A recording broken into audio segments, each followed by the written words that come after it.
You're listening to the Options Insider Radio Network, the home of the Options Podcast. For more quality options programs, visit theoptionsinsider.com or search for Options Insider Radio Network in your podcast provider of choice. Listeners can also access all of our programming through our mobile app available in the iTunes and Google Play stores. Select programs are also available via live stream at mixlr.com/options-insider. That's mixlr.com/options-insider. Don't forget to follow along with your favorite programs and submit your own questions for the hosts at twitter.com/options, stocktwits.com/options, facebook.com/theoptionsinsider, or via questions at theoptionsinsider.com.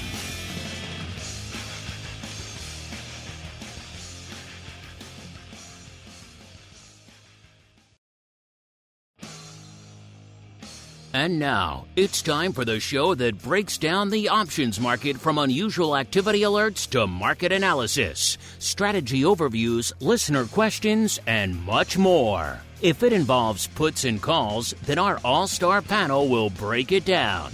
It's time to hit the Option Block with your host, Mark Longo from the Options Insider Media Group, and co-hosts Uncle Mike TOSAW from St. Charles Wealth Management, along with Mark the Greasy Meatball Sebastian and Andrew the Rock Lobster Giovinazzi from OptionPit.com. The Option Block is brought to you by TASTYTRADE. You take the unbeaten path. You root for the away team. You wear shorts in winter. You don't put ketchup on a hot dog. So why wouldn't you trade with a broker that lets you go your own way? TASTYTRADE. Stocks, options, futures, and more. You choose. You trade. Chart moves with hundreds of custom indicators. Stare at the candles till you see them in your sleep. See it, click it, trade it on mobile, web, or desktop. Supported by a trade desk that knows how traders think. The data, the tools, the knowledge. Get what you need to make smart moves. Go to tastytrade.com/pod to see for yourself, genius. TASTYTRADE Incorporated is a registered broker-dealer and member of FINRA, NFA, and SIPC. And now, get ready to hit the Option Block. All right, everybody. That music means we are back once again here on the old network, commencing our broadcast week here once again with everyone's favorite bi-weekly options extravaganza, known around the globe as the Option Block, or what the cool kids call the old OB. My name, of course, Mark Longo from the THE, OptionsInsider.com, as well as from the network upon which so many of you are just mainlining these days. Man, we're kicking off final month of the year. Crazy, hard to believe. There's a lot of things in motion here. Maybe we'll deal with some of those a little bit later on in the show here, because it's time. We have to give away our pro trading credit, all kinds of stuff going on here on the show, listener. So a lot to get to. Of course, if you like what you hear, this show, anything else we do, throw a like, a star, a comment, a rating, a review, whatever your platform lets you do. All of it in aggregate helps new people discover the show. And, of course, if you want to go above and beyond, you want to check out more content beyond just what's available on the regular network, which I get is already a lot, then theoptionsinsider.com/pro, the place to go. Welcome to all the new folks who've joined us in the subsequent to Thanksgiving arena. Welcome to all of you folks out there. A lot of fun stuff to go on here towards the end of the year. Speaking of fun stuff, we always kick off this show in fun style. It is our kickoff show for our broadcast week, listeners, so we like to have a little fun, because I am joined once again by the uncleest of Mikes, Mr. Uncle Mike TOSAW, as well as by the greasiest of meatballs, Mr. Mark Sebastian from OptionPit.com. And we're coming into the final month of the year. That means we are pretty much coming down to it, listeners, in our 80s wrestling trivia game. Uncle Mike has a pretty commanding lead. I haven't crunched the numbers yet. I don't know if it's feasible for the greasiest of meatballs to catch him at this point. I will crunch them later to see. Obviously, with only a month left, you're talking at most 4 points for the meatball. Is he within 4 points? I don't think so. But I will go check to make sure.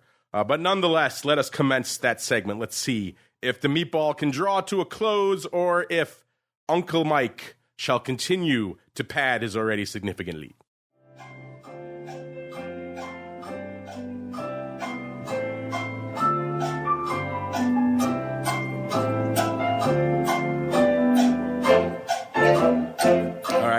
will, as we kick off the segment here, I will draw both of your attention, gentlemen, to our show chat here. Well, you will see I have determined what you are playing for in this year's game. Last year it was a legit 80s style vintage but remade new version of G.I. Joe style Sergeant Slaughter, which to me is the apex of Sergeant Slaughterdom. I was thinking what would be fun. It is a wrestling themed thing, so something belt themed would be cool. Those official belts from WWE are pretty pricey, somewhere in the $500 to $1,000 range. I don't know if I like you guys that much, but I did go out and procure from WWE 2 items, and you folks will have a chance to choose. The winner will have a chance to choose both replicas of my favorite belt from the 80s and indeed today. It is the Intercontinental belt, the IC belt. We all know the working man's belt out there, the cool one, held by a lot of people like Ultimate Warrior and a bunch of other names you've all heard of out there, making headlines again today, so maybe we'll get to in a little bit. But you folks will have a chance to choose between a cool replica, easy for me to say, replica title you can actually put on your desk. It's desktop size, but it's full leather, it's metal, it's pretty hardcore. I was checking it out myself before the show. It's pretty cool, so if you don't choose that, I don't mind keeping that for my desk. And the other one is a not quite full size, but pretty damn close IC belt, full metal belt buckle. You can actually wear as a belt, so you can go to a wrestling event or whatever you choose to do. Maybe down in Texas, you go to a rodeo, I don't know. You slap that on your belt, and now you're the IC champion. I will admit, I maybe gave that one a trial run when I went to the Survivor Series recently. I may have been rocking the IC belt as my belt buckle. It was enormous, set off, metal detectors everywhere, but it was worth it at the end of the day. So I did test it out to make sure it was legit, and it is indeed legit. So you two will choose from one of those 2 things, whoever the winner may be, as we keep on rolling into today's Name That 80s Wrestler. Speaking of the IC belt, it is also the subject of our question today because the longest reigning IC champion of all time until very recently, Meatball already buzzed, the longest reigning IC champion of all time until very recently was an iconic 80s wrestler. Yes, that record was held since the 80s. It was just broken, I think, a few months ago by a large German man now called Gunther, who now is the longest reigning IC champ. But he overcame the long-standing record of this 80s wrestler. Mr. Meatball, who am I talking about? He's the honky tonk man. Yes. He's the honky tonk man. Yes. He's the honky tonk man. He's the honky tonk man. I saw an image of him just yesterday randomly. Someone's put it up there of him appearing at LA Comic-Con. I won't say he looks exactly the same, but he is committed to that gimmick 30, 40 plus years later. It is impressive how long he has been rocking the honky tonk man gimmick. All right, so there we go. The Meatball closing 1 point closer. I will put it in here. 1 point for the Meatball for honky tonk man. I don't think that gets you within striking distance, but we shall find out as we keep on rolling right on into the trading block. It's time to break down the latest topics, trades, and trends in the world of options. It's time for the trading block. All right, everybody, welcome to the trading block, the portion of the show where like they're having some interference issue. We'll try to sort those out there behind the scenes, probably because Uncle Mike is in the mobile office today. We shall see. But, of course, it is the trading block, the portion of the show where we break down what the heck is trading out there, listeners. And if you were hoping for another Uncle Mike super green day, not quite. At least not yet. If we all know the past is prologue, this market's going to turn green at any point now. Right now, the S&P hanging out, listeners, a little bit north of 45.5, 45.66. Still off on the day, off about nearly 30 handles, or about almost 2/3%. It looks like we did dip a little lower, down to a little bit shy of 45.5. So we have rebounded from those lows of earlier in the session, but still down about 0.6% on the day. We have, let's see if I can get my markets back. There we go. All right. We have the Dow off about almost 0.25%, and the NASDAQ off almost a full percent, about 0.95%. And we all know we can't leave small caps in the dust anymore because they're kind of just marching to the beat of their own drum. And that is the case again today. Small caps up nearly a full percent. So almost the polar opposite of NASDAQ out there. So again, another crazy market. Kind of depends where you hang your hat, what kind of day you're having. or at the very least, how much red you are experiencing for most of them. All this kind of vacillation means VIX is up, but up slightly from our Thursday show. When we kicked off the show, it was at 13.25. It puts it up about exactly half a point from where it was on the Thursday show. VVIX, so the vol at about an 89, up about 4 points. VXX 17.33, down slightly, about 0.15 from the Thursday show. UVXY at about a 10 even, down about a tenth of a point. It's going to break that 10 handle, then you know what happens. Reverse split time, listeners. SVIX 34.33, up about 0.2 of a point. And UVIX was at about 1760 when we kicked off the show, down about 0.2 a point. That's another one where you just re-rack it and it's going to move 5 handles. It's just a crazy beast. All right, a lot to unpack. The greasiest of meatballs, he is our winner today. So we will start with him as I attempt to ferret out his interference issues. Mr. Meatball, sir, first off, are you having, let's see, I will, there we go. How is that better for you, sir? How's that? Yes. All right. Yeah, yes. Mike, we're getting some. Mr. Meatball, first off, if you have any enduring memories of the one, the only Honky Tonk Man, A. B, if you have a vote in which of those prizes you would prefer, have at it. And then C, if you have time, what's catching your eye in the market, sir? I think I'm going to go for the replica belt over the belt buckle, as much as I love a good belt buckle. The belt buckle is pretty sweet. I can't attest to it. A little bit of a big thing to wear when you're sitting down, but pretty cool nonetheless. Yeah, no, it looks really pretty awesome. I'm excited for either, for Mike to get. And then, I remember they had this like honky tonk single that he came out with, this honky tonk a love thing. I don't think he actually knew how to play the guitar, which is kind of funny. And I know that he used to use the guitar mostly as a prop to hit people over the back with. And that his guitars were always loaded with like some sort of powder to make the effects better. And he had some really good feuds. And then later in life, after he was no longer IC, he was partners with Greg the Hammer Valentine. And they were, what was the name of that tag team? It was Rhythm and Blues. Yeah, Rhythm and Blues. And they were, the Hammer could not have looked more miserable in that outfit than dressed as Rhythm and Blues, because this was a guy that built his career on being a hard-nosed grappler, and they've got him dressed up as, like an impersonation of an Elvis impersonator. It was an attempt to give a man who famously had no gimmick some gimmick, and I don't think it worked. No, that was his only gimmick, and man, that guy just miserable. He had some really good feuds with like Jake the Snake and the Ultimate Warrior and all kinds of people. He was that good mix of being both cowardly and aggressive at the same time, which is what you really want out of a good heel. That is true, sir. And what is catching your eye out there in these crazy markets? Yeah, as you said, we're seeing a big rotation. The Mag 7, the mega cap names, they're getting sold, but money is not leaving the market. More money is entering into small caps. It's entering into biotechs. It's entering into retail. So XRT is up over 1% today. The biotechs are up almost 2%. The Russell 2000 up 0.75%. But the NASDAQ 100 down 1.1%. Why? Because those mega cap stocks are being rotated out of. So you're seeing NVIDIA down 3%, Apple down over 1%, Amazon down. So it is a rotation day.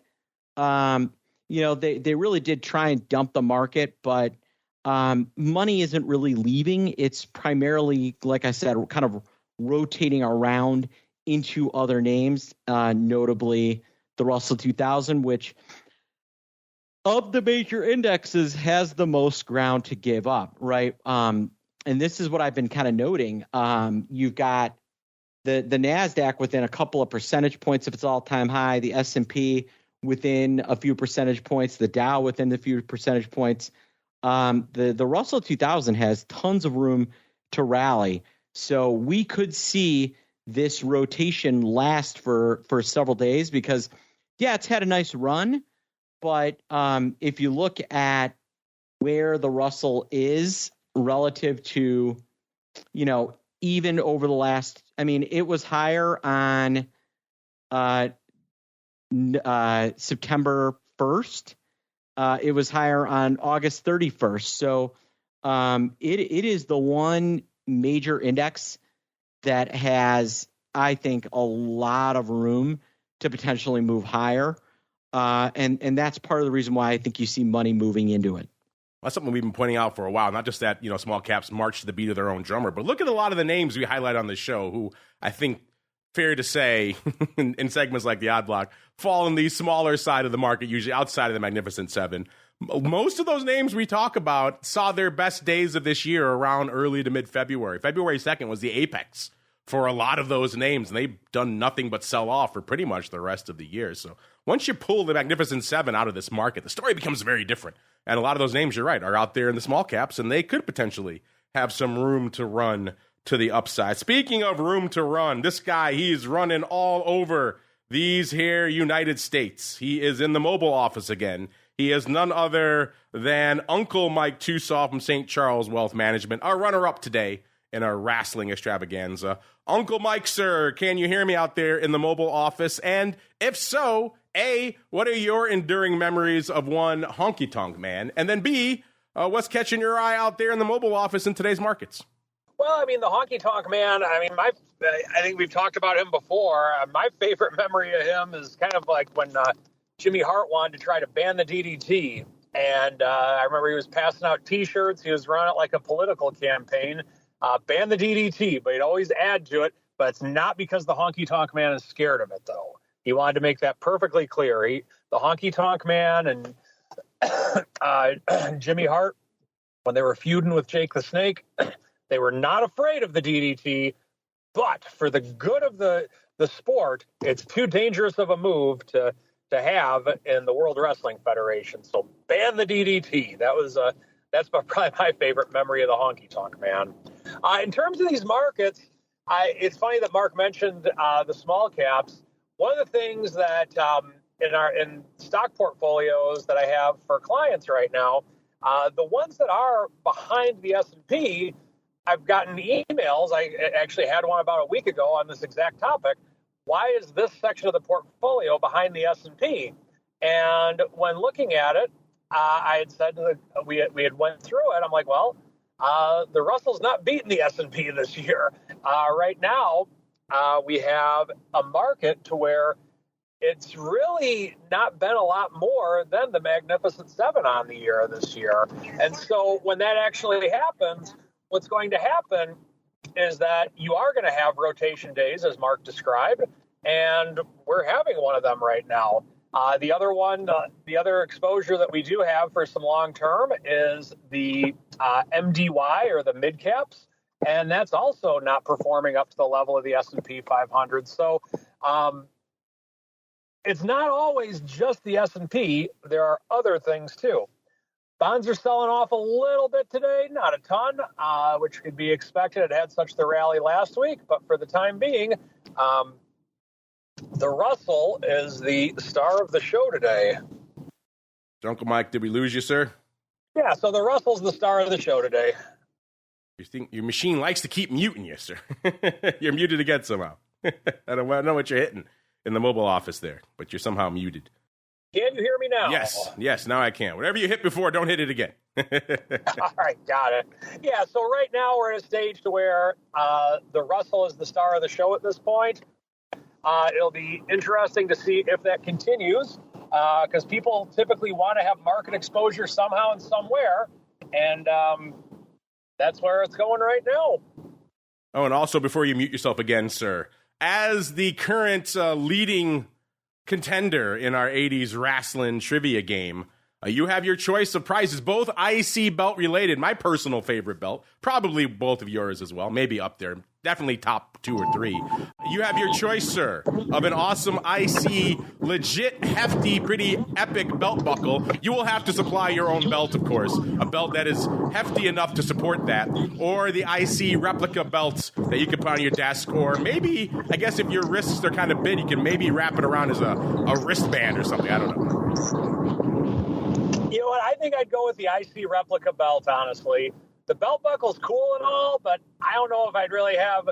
I'm not much of a belt buckle kind of guy, so I'd want the replica belts, I think. Go to a rodeo near you. You wouldn't stand out at all with the giant IC belts. Replica belt buckle. All right, I had a feeling that would be the cool one. So unfortunately, listeners, no sweet IC replica belt for my desk is going to go to one of these jabronis. I was just looking here at how that legendary title run came to end. Of course, it was none other than the Ultimate Warrior who took the belt off Honky. One of the reasons why IC belt is my favorite to this day. Ultimate Warrior, not a popular guy, not a great wrestler by any means. And the rumor is that Honky said, there's no way I'm going to wrestle that guy for more than a few seconds because that guy's terrible, probably injure somebody. So that's why he legendarily squashed him. Ultimate Warrior came out and just squashed him in like 30 seconds and won the belt. And the rest, as we all know, is history. Let's see what's popping off in the markets today, listeners. Is it a historic day for the markets? The answer is pretty much no. Unless we have some really kind of epic, unprecedented turnaround out there, listeners. Probably not going to see historic numbers out there in ye old market. As witnessed by Exhibit A here, listeners, the VIX. The VIX right now struggling to make 250,000 contracts. Not quite there yet. 247,000 contracts on the tape. The ADV, 701,000. So back down about 230,000, 240,000 from its recent ADV high of around close to 950. I think it got up to like 946, something like that. So coming in quite a bit. Again, it is coming into the tail end of the year. A seasonally interesting time for volatility and indeed for the markets. Also not exactly the busiest time. So one of the reasons why we're seeing that ADV coming in. A SPY, though, saying, you know what? Hold my beer, kid. I'll put up some numbers today. 5.15 million already for SPY. The ADV 7.42, so SPY seems like it's going to hit its ADV in a couple hours. So impressive out there for SPY. The S, similar notion, 1.85 million. So the S on the bit of the old rampage out there today. The ADV about 3.25 million out there. I just did my favorite test, listeners, just for fun. I don't know why. I'm a glutton for punishment. To see how many of the top 20 in the SPX right now are not expiring today. You know the answer. I know the answer. I run this test anyway, just because, like I said, I'm a glutton. The answer is 0. They all expired today. If I expand it to the top 40, I see 14,000, I should say, of the June 3,500 puts going up today. Those aren't expiring today. Also, the June 3,300 puts going up 10,000 times today. So I see 2.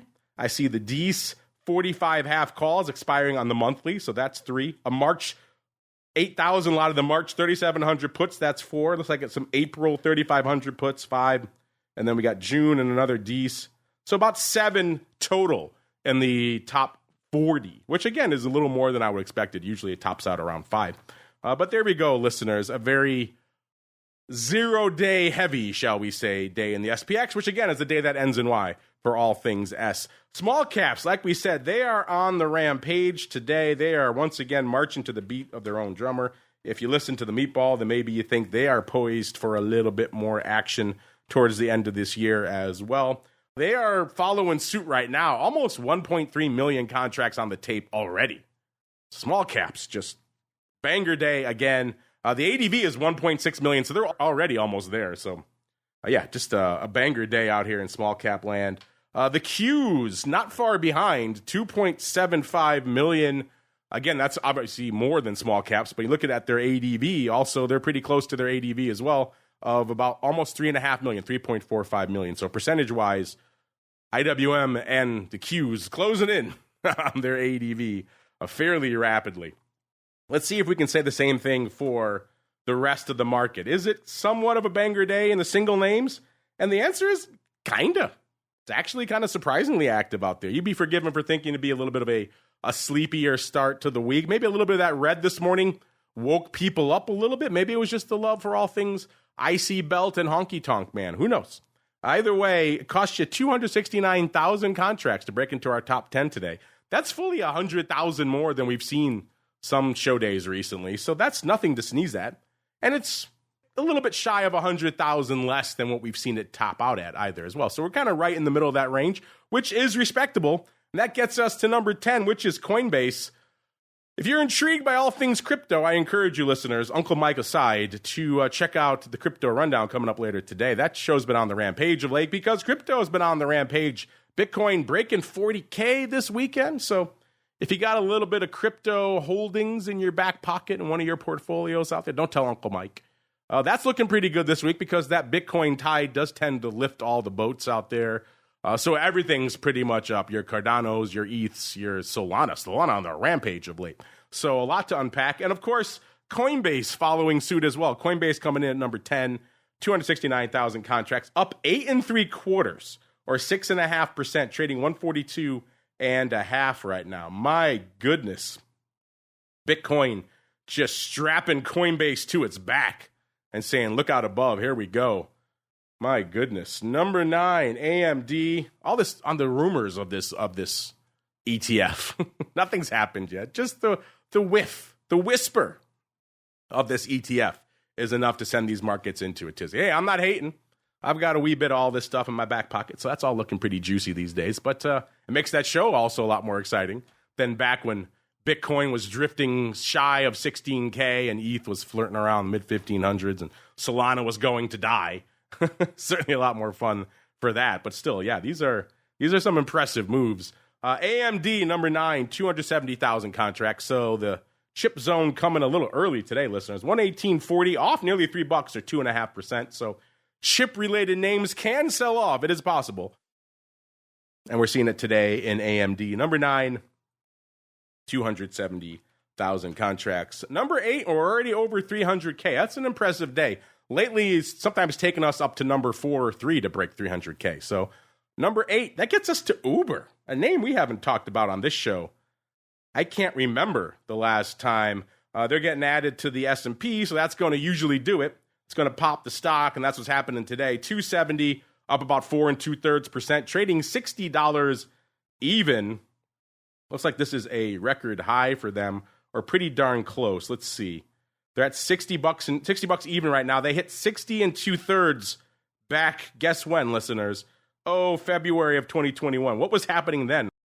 I have no idea what would possibly be driving stocks to such a high. So Uber back up at their meme stock highs. That's after hitting their lows summer of last year of about, looks like $22 and change. So actually 21 and about a third. So they are closing in on tripling from July of last year. So an impressive little turnaround here for Uber. And again, good for number 8. So maybe we'll be talking a little bit more about Uber. That'd be interesting. Number 7, our old friend Palantir. For a lot of you, it's the budget AI play. 347,000 contracts today. Looking a little bit cheaper. Do you want this one to come in a little bit so you can buy some more at a lower price? Well, then today is your huckleberry. $18.50 is where Palantir is trading, off $1 3/4 or nearly 9%. Looks like some analysts are raising questions over an Army contract. It seems like there's always issues with contracts with these guys. They have contracts, they don't have contracts. The contracts they have are awesome. Oh, wait, they're not worth as much. That's been kind of the dance with this name forever. Apparently, that's happening again today. Good for number 7, 347,000 contracts. So if you wanted a little bit of a cheaper bite at the apple for Palantir, and you missed it back in the 7.5 days back in March, yeah, we were talking about some selling puts and everything else back then. And then, yeah, earnings happened and bam, off to the races. Has not looked back. But here you go. A little bit cheaper bite of the apple today. Almost 10% discount for you out in Palantir land. Number 6, keeping it in the crypto-related names. My goodness, I haven't talked about this name in a while either. This is Marathon Digital Holdings. Ticker symbol, you know it, you love it. It's Mara. 373,000 contracts on the tape today. When we've done polls in the past on our Crypto Rundown program and asked you folks, what is your preferred vector for getting a little bit of crypto exposure on the options side in your securities account? A lot of you chose BITO, but also very popular. I think the number 1 choice was actually Mara, above even Riot Blockchain and everything. It was Marathon, then Riot came in. I think BITO was somewhere around number 3. So it's interesting. You folks don't even want, and then Coinbase might have even supplanted BITO as well. So you folks not looking for one-to-one correlation, which is interesting. But Marathon, 1462 up nearly a full buck, or about 6.7% today. And again, good for 373,000 contracts. Yet another example, listeners, of the rising Bitcoin tide dramatically lifts all the boats in that arena out there. So there are a few better examples of that than Bitcoin. It truly is the lifeblood of that space. Love it, hate it, I don't care. Even crypto fans hate it because they think it's nonsense and everything else. There are better projects. Whatever your viewpoint is. Rising Bitcoin gets a lot of people excited, and all this other stuff happens as a result. Number 5, it is Microsoft. Man, Microsoft, they are coming for it today. 368 and 3/4 off nearly $6, about 5 3/4 or about 1.5%. I suppose when you look at the NASDAQ, it's not a true surprise that they're selling off today, but they are outpacing the NASDAQ to the dark side. So again, if you're looking for maybe a little bit of an AI discount, and Palantir, or perhaps the owner or major investor of quote-unquote open AI, how open is that? Then maybe a discount on Microsoft, what you had in your Christmas list. Well, then Santa brought you a gift early today. Microsoft number 5, 377,000 contracts. Number 4, keeping it in the tech land, it's the Amazonians, off $2.50 or about a 1 2/3% today as well, trading 144.60. They're coming in at number 4, 392,000 contracts. Since we like A tech names, let's keep the party going. Number 3, it's the Fruit Company. 486,000 contracts. They're selling off today as well, off 270 or about 1.4%, trading right around 188 double. So obviously, they still are a long way away from where they were not too long ago. They broke the 170 handle to the dark side, threatening 190 still, even with today's sell-off. So yeah, they've come a long way as well. Of course, everything has post-Powell. Well, I shouldn't say everything, but a lot of the big names we talk about here on the show. Then number 2, talking about AI. Can there ever be a discount in NVIDIA? Well, today is the day, listeners. Off nearly 3% or $13.50. So if you wanted a little bit of a deal on Palantir or Microsoft or on NVIDIA, you got a smiley face today. 454.11, again, off $13.50 or nearly 3%. Good for the number 2 spot. 716,000 contracts. And you know what the big dog is yet again. It is Tesla. Not even 1 million contracts today, though. 962. Of course, they unveiled their Cybertruck. All sorts of drama around that thing as well. You can't even get it yet, even though they had an unveiling and a release event. So all sorts of weirdness there. Hey, it's Tesla. It's only off $2.50 or a little over 1% today, which is nothing for them. Trading 236 1/3 today. And again, good for the number 1 spot. 962,000 contracts. In terms of earnings, you might be thinking, hey, you know, stuff's kind of winding to a close, but you'd be mistaken. Got some names popping off this week as well, like a name you may have heard of called Neo before the bell. Tomorrow we've got you got Joanne Fabrics, everybody loves them. Campbell Soup, everybody loves them. On Wednesday before the bell, we've got Ollie's. I hear a lot about Ollie's yet. We don't have any really around here that I don't think so, but I hear a lot of people talking about Ollie's getting all sorts of closeout deals that are amazing or something like that. So if you have an Ollie's near you, maybe you love it. I think I first heard about it with our buddy Mr. Overby. They have them down in the south there, and he was talking about them. Vera Bradley, so if you love garish floral prints, then that's all for you. I apologize for you ladies who love them. GameStop, Thursday Dollar General, and Broadcom, and Lululemon. They of sheer yoga pants fame and many more to come. Let's go out really quickly and hit on a couple out there. We got, obviously, updated for you folks, because we like you folks, hot off the presses from our friends at Orats. Updated earnings move results, and earnings season reports. Let's talk about Dave & Buster's on the 5th really quickly after the bell.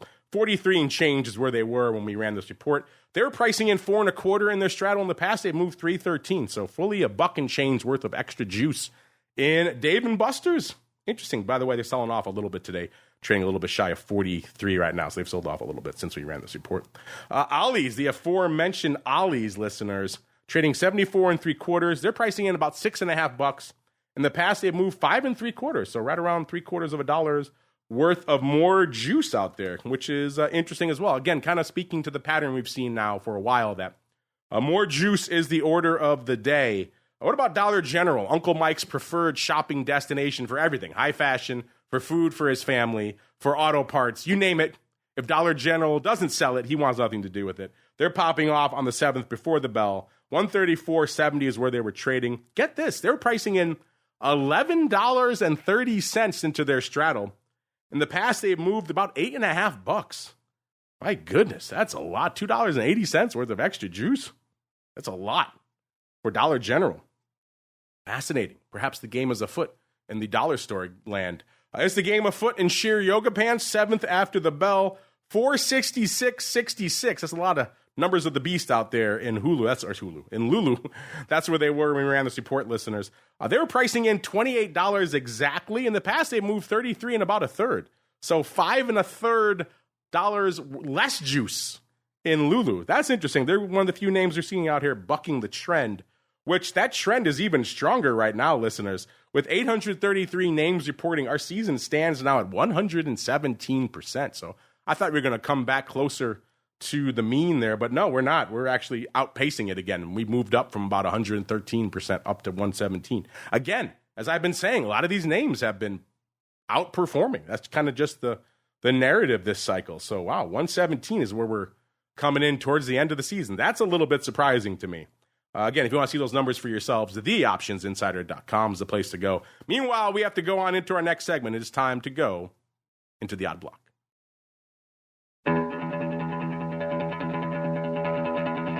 It's time to break down the most interesting, unusual, and downright questionable options activity that's been identified by theoptionsinsider.com. It's time for the odd block.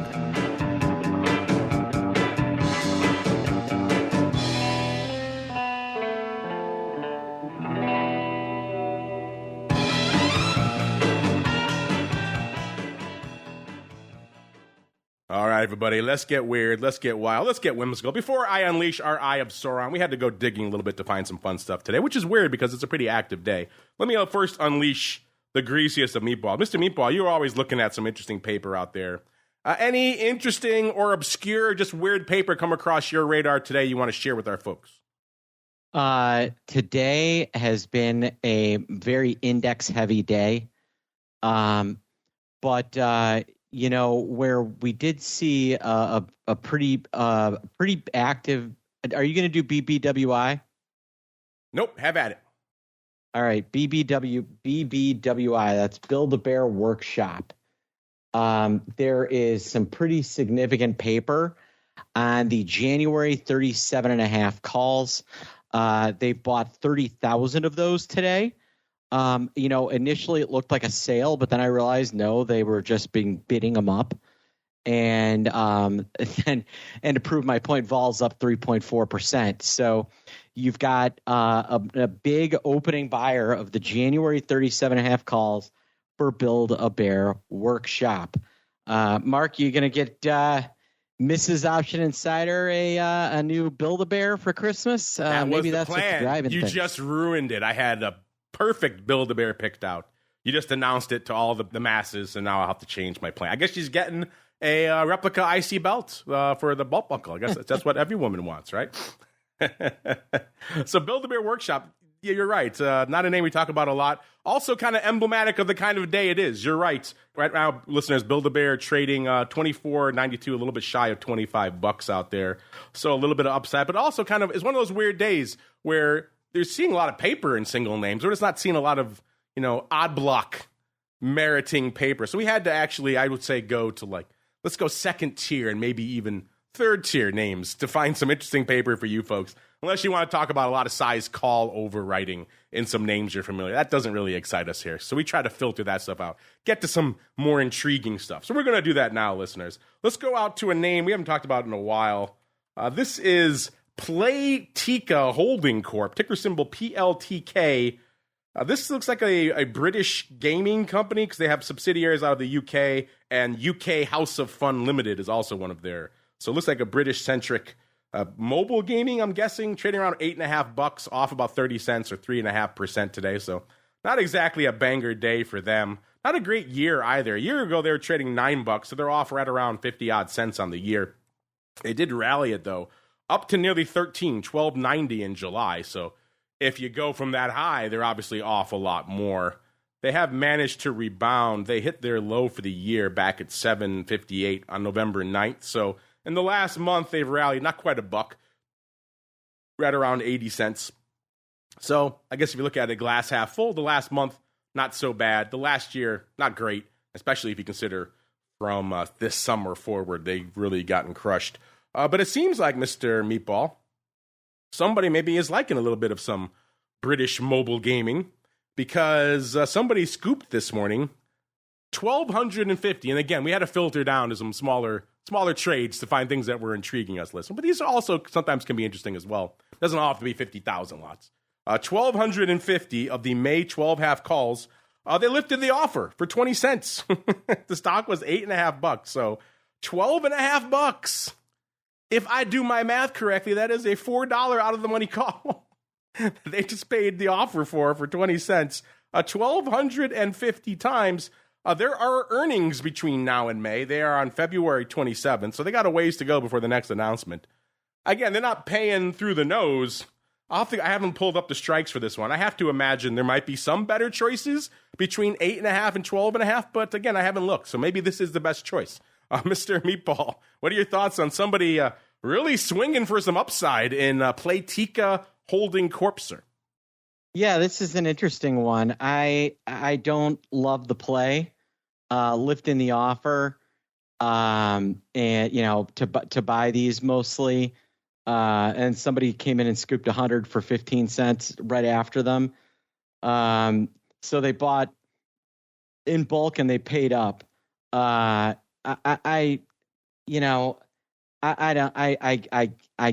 guess if you know the stock is going to explode higher, it's not a bad play, but I can think of far better ways to express that opinion. As you said, earnings are kind of end of February, so this is an earnings play. I would probably rather buy the stock and sell those, or buy the stock and sell the 10s than execute that trade. I'm not a huge fan. Yeah, gotta be honest. Not much to love. Not much to love about lifting the offer. You could have at least worked that a little bit, just made an effort. But yeah, a lot not liking the strike. I don't love any of it. But maybe listeners, maybe you love PLTK. Yeah, I think if you bought the stock and sold those and the stock exploded, I think you'd still be pretty happy with that trade. So yeah, this is a hard one to love, but that's why we do the show, listeners. Well, let's keep going. Let's roll out from PLTK into COUR Laboratories, Inc., ticker symbol CLB. I don't know what kind of laboratory they are, but they're out of Amsterdam, so maybe that gives you some ideas. Maybe they're in the mind-altering substance arena. $18, pretty much even, off about a dime today. It's not a huge banger day for them. On the year, a year ago was trading about $21, so they're off about $3 there. And of course, if you go up to their high, which again, surprise, surprise, looks like they hit it twice actually this year. They hit it first time right around February 8th, so we all know early February was a good time, I should say. Then they sold off down to about $20 in March, and they tried to rally it again, and they got up to about almost $28, $27.94 in August. And then since then, they're right back down again. So from almost $28 to 18, taking $10 off the top. It's been a rough few months out here for COUR Laboratories. Whatever they're making out here, folks not loving it, apparently. Yeah, I'm just looking here to see if I can see any more data on them. I don't see anything. But what we did see today, listeners, is somebody coming in once again, Mr. Meatball. I said they're trading 18. This is just, I guess, nonsense call day, I guess. This is what happens when we filter down to the tertiary subjects of the odd block. People who skipped the first few chapters of Natenberg. Somebody coming in and scooping a similar size, so maybe it's the same person. 1,223 of the CLB June 25s. So these are $7 out of the money calls. Before we were talking $4. Now we're talking $7 out of the money calls on a $18 stock. And once again, lifting the offer, saying, give me that, give me all those calls. 85 cents, I'll take them all, baby. Stock hasn't budged. There are earnings on February 7th. You're probably going to get another one in before June expiration, maybe. I just, I don't know, Mr. Meatball. If you love the PLTKs, you got to really love the COUR Laboratory June 25s for 85 cents, sir. Yeah, I mean, they must have some sort of drug announcement. That's the only reason. That's the only reason. Is that even the reason to buy these? I don't know. Buy something. I don't know. Sometimes the fun names are the most fun. Wouldn't you agree? Yeah, I mean, it'll be interesting to see what this thing ends up doing. But I don't particularly love the I don't particularly love this play. I think there are probably better ways to express your opinion. The March 20 calls are only $1.15, $1.20. That's a better play. You're buying options that are ridiculously wide. I just don't. I don't get it.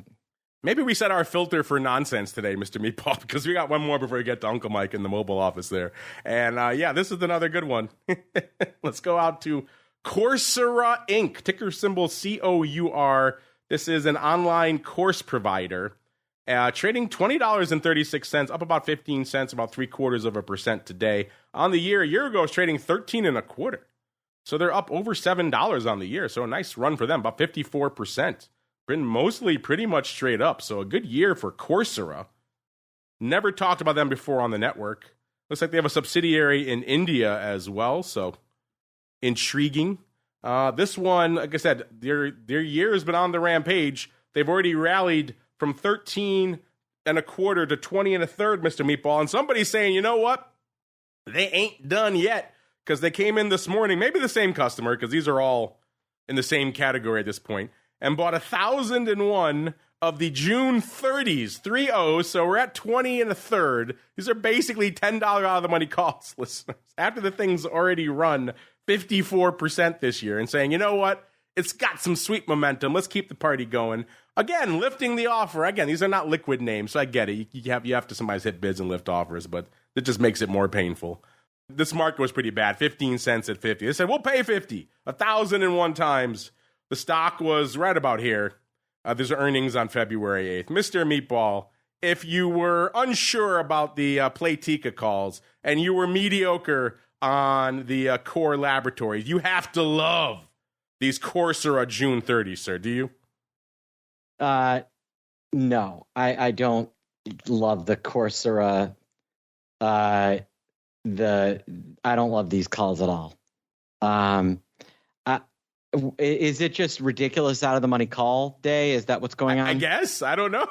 It brings a smile to my face. But yeah, I mean, these are all terrible. I mean, it's just, what are you doing? I mean, I like to call them aspirational. That's the way I describe them. Aspirational, delusional, insane, all adjectives that could apply. They also, ironically, apply to the uncle list of Mike's. So let's see what he's got cooking for us, listeners. From the mobile office, a little bit of the old strategy block. It's time to dispense options, wit, wisdom, and education. It's time for the strategy block. All right, everybody, welcome to the strategy block. Uncle Mike, we set you a pretty high bar. I'm not sure how you're going to top 3 absolutely absurd out-of-the-money call swings for the fences. But if anyone can do it, you can, sir. Especially from the mobile office. Not an easy task. What you got for us today? Well, I wanted to talk about out-of-the-money calls today because that's one of my go-to strategies. Perfect. But I set you up nicely.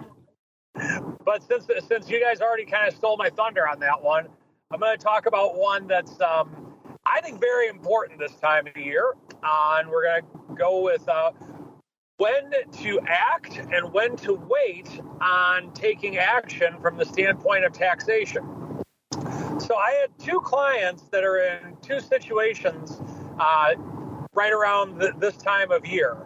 And ultimately, if the tax ramification of your move is going to be good, then you should do it this year. If it's going to be bad, then do it next year. So, for example, I have one client that he needed to sell some stock, or he didn't need to sell some stock, but on his business, he was taking an NOL, a net operating loss on the year. And so by doing that, he was in a situation to where him and his wife's combined income they're taking a loss. So they're definitely below the 80,000 mark to where they would need to be. And they decided to sell their stock at a gain before the end of the year. By doing that, when you sell a stock that you've held for greater than a year, longer than 365 days, you are in the long-term capital gain category. If your income is below roughly the $80,000 level if you're married filing jointly, then your tax rate on long-term capital gains is zero. So what this client did, he actually sold the stock. Well, he didn't do it. I did it for his account. We actually sold the stock and immediately bought it back. Now, it's beneficial from the standpoint that the stock was at a very low level. And so if he were to wait to sell that stock in a year to where he would have had to have paid capital gains on it, it would have been roughly a 15% hit to the tax man on any gains with which he had. However, in this year when he was taking a loss on his business, it made sense to raise the cost basis of that stock. Now, when you sell a stock for a gain and you buy it back right away, there's no wash sale rules. The wash sale means if you're trying to sell a stock for a loss and then take the loss and put for your tax records and then buy it back right away. For losses, that's not a good thing. If it is indeed a wash sale, meaning you buy the stock back within 30 days after you take a loss, then you can't take the loss on your tax returns. This doesn't apply because the wash sale doesn't apply to gains, only losses. Now, let's say it's going to be something bad. And by bad, not necessarily bad. I have another client that is looking to invest some money in his business, and he's had some stocks that have had a pretty nice run. Now, he wants to use some of that money to invest in his business. In his case, what he's going to do, or what we're going to do, is we're going to wait until January to sell the stocks because his income is not below the threshold. And by doing that, what's going to happen is we're going to postpone having to pay taxes on it for another year. So when he sells his stocks in January, he will incur a capital gain for a long-term capital gain. However, he'll be able to postpone paying it because of the fact that the tax is not due right away, and we're going to put it off by setting it up that way. Now, depending on how you're set up for taxes, you may have to pay quarterlies on that. It just kind of depends on where you're at. But the point is that have a plan on what could work best for your individual situation, because 15% really means a lot, in my opinion, especially when it's based on waiting and doing things at different times. And that is the strategy block, first one of December. There we go, listeners. First one of December as we keep on rolling and go around the block. It's time to tell you what we'll be watching on our trading screens until the next episode. It's time for Around the Block. All right, everybody, welcome to Around the Block, the portion of the show where we tell you what we're keeping an eye on here on ye old network, at least until we gather here together on the Thursday episode with the Flow Master. Really quickly before we get to that, listeners, we are, of course, putting out a new fun question of the week for you folks right now. We'll pay off last week's one in a little bit here. Maybe we'll get to that on Thursday. But right now, our question of the week just went live right before showtime, listeners. And, it's that time of the year. It's the final month of the year, so it's time to break out your crystal ball. First up, let's talk about vol. Quite simply, where do you think VIX will close at the end of the year? Gave you 4 ranges, so north of 15, or the 13.5 to roughly 15 level, or the roughly 12 to 13.5 level, or below 12. Mr. Meatball, we will start with you, sir. Which of those 4 ranges do you feel VIX will fall in at the close of the year, sir? And then B, what are you keeping an eye on until the Thursday episode with the Flow Master? I think there are decent odds it could fall below 12. I do. But, the odds say I should say 12 to 13.5, so that's going to be what I say. And what are you keeping an eye on for the rest of the week until Thursday? We've got non-farm payrolls, GameStop earnings this week. I want to see this rotation. I want to see how this plays out. Do we get some continued selling, or is this just going to be a couple of day event? because that is what I feel is going to be kind of the big driver for the day and the driver for the week. How long is this rotation going to last? And when do the bottom buyers start? When do the dip buyers step in on names like NVIDIA and Microsoft and Meta and those names? So that's what I'm watching. There you go, listeners. Fascinating stuff. Let's go back to the mobile office now. Mr. Uncle Mike, sir, what is your answer? Where do you think VIX will close end of the year? North of 15, 13.5 to 15, 12 to 13.5, or below 12? And then B, what are you keeping an eye on until the Thursday show? And then C, since we're coming up against it, where should folks go if they want more Uncle Mike goodness? Maybe they want the mobile office to come to their house. Yeah, for sure. It's like the old bookmobiles that they had back in the 80s. The Uncle Mike mobile will have. Yeah. You know what? I'll be bullish. Let's say that we're going to have a Santa Claus rally. Let's go below 12. What the heck? Seeing as I'm not a VIX person, why not? Let's do whatever it takes to drive the S&P up, whatever it takes. In terms of what I'm watching, wanting to see if we're continuing to get buyers in the bond market, along with the fact that are we going to get a Santa Claus rally, and will it come early? Is Santa Claus coming to town? If you are looking to get more Uncle Mike in your life, you can follow me on Twitter at Mike Tosaw, TOSAW.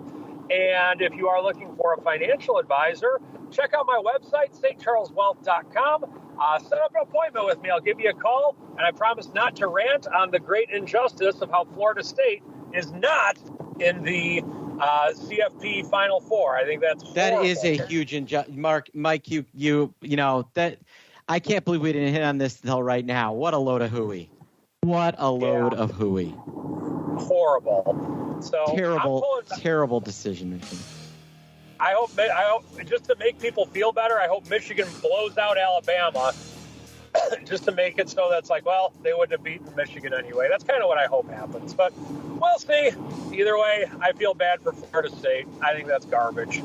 Controversy over college football. What a surprise. Film at 11. This has been going on for as long as college football has existed, listeners. Very stupid system that they have still. Even with the playoff system, it's still very stupid. We won't get into that. Instead, we'll talk about Honky Tonk Man. That's far less, I should say, controversial. And Mr. Meatball, same question for you, sir. If folks want more meatball goodness in their lives, where should they go? What should they do? Yeah, head over to optionpit.com. We're putting out valuable content every single day across multiple newsletters that you're going to want to read. So head our way, optionpit.com. There you go. Check them out, optionpit.com. And if you want more content of the audio variety, stay tuned. We'll be back in a little bit. If all you pro folks just hang out, and for everybody else listening on demand, hit next on your device of choice. We'll be back with the one, the only, the hotly anticipated these days crypto rundown. What madness is going on in the world of crypto? Let's find out together coming up in a little bit. Then we're back again with our usual array of content, listeners, until we're back again on Thursday, another episode of The Option Block. Stay safe out there, everybody. The Option Block is brought to you by TASTYTRADE. You take the unbeaten path. You root for the away team. You wear shorts in winter. You don't put ketchup on a hot dog. So why wouldn't you trade with a broker that lets you go your own way? TASTYTRADE. Stocks, options, futures, and more. You choose. You trade. Chart moves with hundreds of custom indicators. Stare at the candles till you see them in your sleep. See it, click it, trade it on mobile, web, or desktop. Supported by a trade desk that knows how traders think. The data, the tools, the knowledge. Get what you need to make smart moves. Go to tastytrade.com/pod to see for yourself, genius. TASTYTRADE Incorporated is a registered broker-dealer and member of FINRA, NFA, and SIPC. You're listening to the Options Insider Radio Network, the home of the Options Podcast. For more quality options programs, visit theoptionsinsider.com or search for Options Insider Radio Network in your podcast provider of choice. Listeners can also access all of our programming through our mobile app available in the iTunes and Google Play stores. select programs are also available via live stream at mixlr.com/options-insider. That's mixlr.com/options-insider. Don't forget to follow along with your favorite programs and submit your own questions for the hosts at twitter.com/options, stocktwits.com/options, facebook.com/theoptionsinsider, or via questions@theoptionsinsider.com.